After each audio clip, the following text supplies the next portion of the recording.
Assalamualaikum warahmatullahi wabarakatuh. Selamat pagi. Perkenalkan, saya Putri Adelia dengan NIM 1101210045 kelas 3 IKP 2.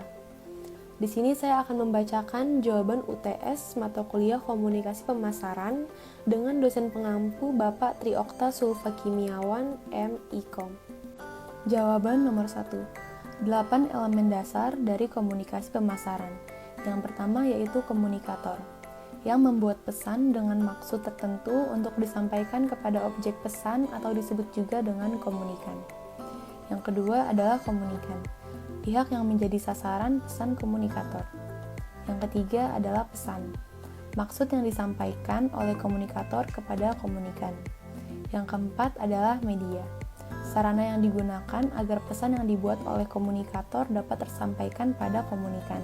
Yang kelima adalah hambatan, hal-hal yang dapat mengurangi tingkat penerimaan pesan pada komunikan. Yang keenam adalah tujuan. Tujuan pokok dalam komunikasi pemasaran adalah pelanggan mau untuk membeli produk yang dijual oleh perusahaan. Yang ketujuh adalah feedback, respon yang diberikan oleh komunikan terhadap pesan yang disampaikan oleh komunikator dalam sebuah komunikasi pemasaran. Yang kedelapan adalah produk, unsur pokok dalam komunikasi pemasaran karena dari produk inilah pesan dapat disusun dengan baik. Jawaban nomor 2. Integrated Marketing Communication menurut American Association of Advertising Agencies adalah konsep perencanaan komunikasi pemasaran yang mengakui nilai tambah suatu rencana yang komprehensif. Rencana ini mengevaluasi peran strategis berbagai bidang komunikasi, misalnya iklan umum, tanggapan langsung, promosi penjualan, dan hubungan masyarakat, serta menggabungkan bidang-bidang lain untuk memberikan kejelasan, konsistensi, dan pengaruh maksimum melalui integrasi pesan-pesan yang saling berlainan secara mulus. Jawaban nomor 3. 5 teori media komunikasi. Yang pertama, teori pengembangan George Gardner. Televisi adalah media komunikasi yang dapat menghadirkan cara untuk memandang dunia. Yang kedua, teori dugaan Philip Palmgren. Keputusan yang dicari oleh seseorang dari media massa ditentukan oleh sikap dan juga keyakinan seseorang tersebut terhadap media dan penilaian tentang materi yang diberikan oleh media. Yang ketiga, yaitu teori ketergantungan Sandara Ball, Rockich, dan Melvin Dettler. Audiens, media, dan masyarakat luas saling terhubung membentuk suatu hubungan integral tertentu yang tidak dapat dipisahkan, dapat menyebabkan adanya ketergantungan pada media yang memenuhi beberapa kebutuhan audiens daripada media yang memenuhi sedikit kebutuhan audiens. Akan tetapi, ketergantungan itu akan menurun ketika keadaan telah stabil. Yang keempat adalah teori masyarakat massa.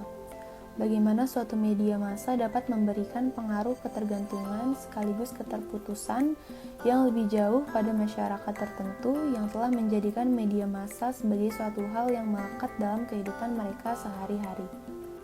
Yang kelima yaitu teori penggunaan dan pemenuhan kebutuhan. Media komunikasi seperti media massa adalah salah satu alat pemenuhan kebutuhan manusia yang akan dicari atau dipilih apabila seseorang memiliki kebutuhan tertentu dan dapat ditinggalkan apabila para audiens sudah tidak lagi merasa membutuhkan kebutuhan yang disediakan oleh media tersebut. Jawaban nomor 4. Sutojo dan Kleinstuber, konsumen mengambil keputusan membeli barang dan jasa melalui suatu proses yang terdiri atas 5 tahap.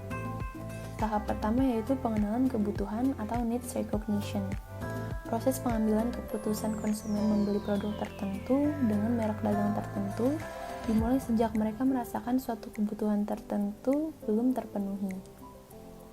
Yang kedua, pencarian alternatif informasi, alternative search for information. Intensitas upaya konsumen mencari informasi tentang produk yang mereka butuhkan ditentukan berbagai macam sebab, antara lain mendesaknya kebutuhan dan nilai produk yang dibutuhkan. Yang ketiga, penilaian berbagai macam informasi yang terkumpul, alternative evaluation. Konsumen mempergunakan informasi produk yang berhasil mereka kumpulkan sebagai bahan pertimbangan menjatuhkan pilihan. Yang keempat, keputusan membeli, purchase decision. Bila tidak ada faktor lain yang mempengaruhinya, konsumen membeli produk dengan merek yang menjanjikan paling banyak atribut yang sesuai dengan kebutuhan dan keinginan mereka. Yang kelima adalah evaluasi setelah pembelian, post purchase evaluation, yaitu pengalaman konsumen mengonsumsi produk mempunyai pengaruh dalam pengambilan keputusan membeli lagi produk yang sama pada saat mereka membutuhkan lagi. Sekian dari saya, terima kasih. Wassalamualaikum warahmatullahi wabarakatuh.